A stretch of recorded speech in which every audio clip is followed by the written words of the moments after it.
This is a British medical podcast. Medical adventures with necessary silence. Eyes, Episode 3. For the last week or so, I've been having headaches. My right eye has been turning inward, and I've been experiencing pressure just under the inner edge of my right eyebrow. We do have the ongoing investigation into Cushing's, and one of the possible causes could be a tumour on the pituitary gland, which is very close to the eyes and could be pressing. So the doctor recommended that I see an optician. We were going to take me to see an optician eventually because of the wonders that VR has done for my sight. So why not now?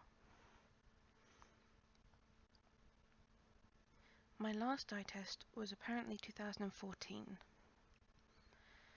We made this appointment. My husband had a conversation in private with the doctor. When I say doctor, from this point on, I mean the optician, not like the GP. And then I went in and joined them and sat in the chair so that he could prepare the doctor for my background, the fact that I've had glasses all my life, and then with the help of VR I don't use glasses anymore, but also the difficulties I'm currently facing and the possibility of a tumour, as well as my very strong anxiety, meaning I will not want to engage with this doctor more than I have to. I went in, I sat in the chair. The first thing I noticed was that there wasn't the usual charts and light boxes at the end of the room. Things have advanced. There was now a screen, a monitor, which could have, I saw letters varying in size several times, different sizes,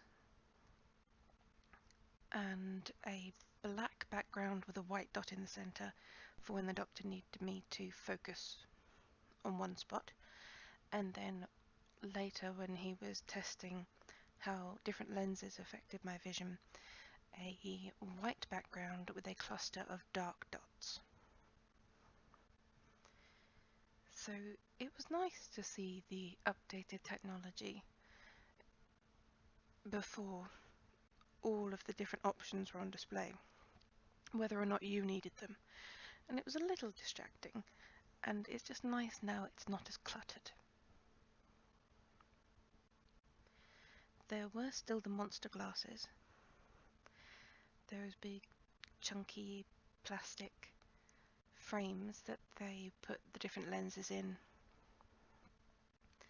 and rotate them slightly to see how it affects the vision. And there's still the sheet that you're handed with text in decreasing sizes so they can assess what you can read. The doctor was amazed. He was very impressed at the transformation.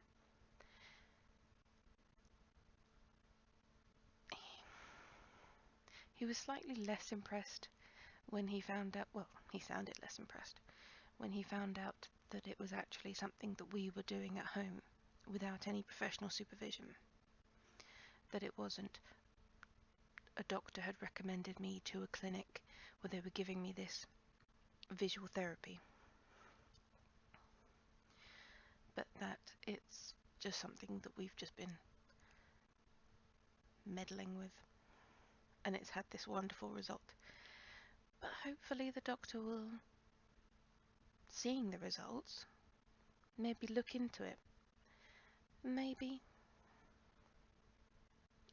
I think it would be beneficial if opticians in general became aware that such a change was possible, because there is no way with corrective lenses to get the improvement that I've achieved through the use of virtual reality.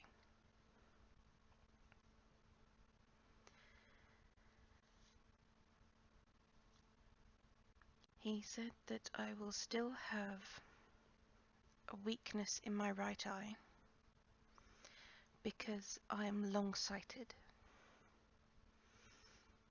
in that eye. And he mentioned about the eyeball being small. So we questioned him on that, and he drew us some images of a cross-section through an eyeball and how the light is focused. And the fact that if you're long-sighted, your eyeball is slightly smaller. So the light that comes in through the lens isn't concentrated in the right place, because the diameter of the shape that it's working with isn't what is ideal for the lens. So if you squint, you can squeeze the muscles and it squashes the lens a little bit and enables the point where the light is focused to be raised to where it ought to be, but which results in eye strain. And he said I should be careful and perhaps have glasses in the future to combat the eye strain rather than to fix my vision, because I can do it myself, but if I do it too much, it will eventually, be damaging. It's not, those muscles aren't meant to be tensed like that. Where in contrast, if someone is short-sighted, their eyeball is larger than average. So the light coming in through the lens is focused, but it falls short of the back of the eye. And there is nothing that that person can do, no squinting that will help. If they want to see clearly, they have to have corrective lenses.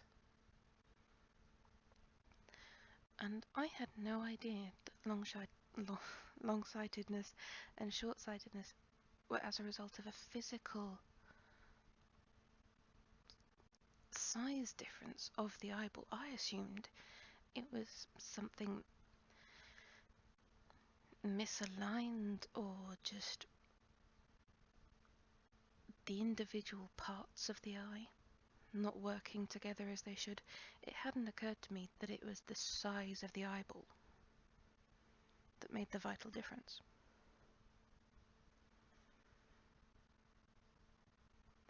I then was passed on to a second person to use a machine where you bring your face to it. It has an eyepiece, and you put one eye, starting with the right, cover the left with your hand, and there's a red dot in the center. Focus on the red dot, white dots will flash up, and you call out how many you see. And then a second test with the same machine where you focus on the red dot, but any time you see a single white dot flash, you click a button. Apparently I messed that one up a little bit, because the doctor was called back to have a look at the results, and he asked me to try and make sure I focused on the dot in the center. I'd become a little distracted by trying to look for the little flashing white dot and not giving the right result, apparently. That machine should have shown up if there was any tumour pressing on anything, and it didn't show anything, but the doctor said he couldn't say that that for certain means there's no tumour there. It just means that the equipment they have at the opticians isn't sophisticated enough to detect a growth. So not any further with the pituitary gland. Still waiting for an endocrinology appointment. My husband had explained to the doctor that it was Cushing's we were looking into, and he asked if there'd been any changes in weight up or down. My husband said yes, and the doctor said, which way? Was it weight loss or weight gain? And that's a very small extra question, but it was so nice that he asked and didn't just assume. I was in the chair at this point. He didn't just look at me and think, well, that's weight gain. And it's just nice to find somebody that doesn't look at you and put you down as a fat person. Because imagine if it was weight loss and somebody assumed it was weight gain. That would be awful.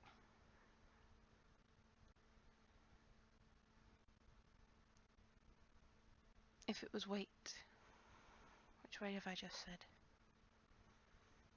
If somebody assumed it was weight loss and it was weight gain, I don't know. You see, I've been awake for quite a while, but I'm going to persevere. In summary, I went to see the optician. He was astounded, and he said that my eye now has 20/20 vision. And this is not something that we had ever hoped would happen.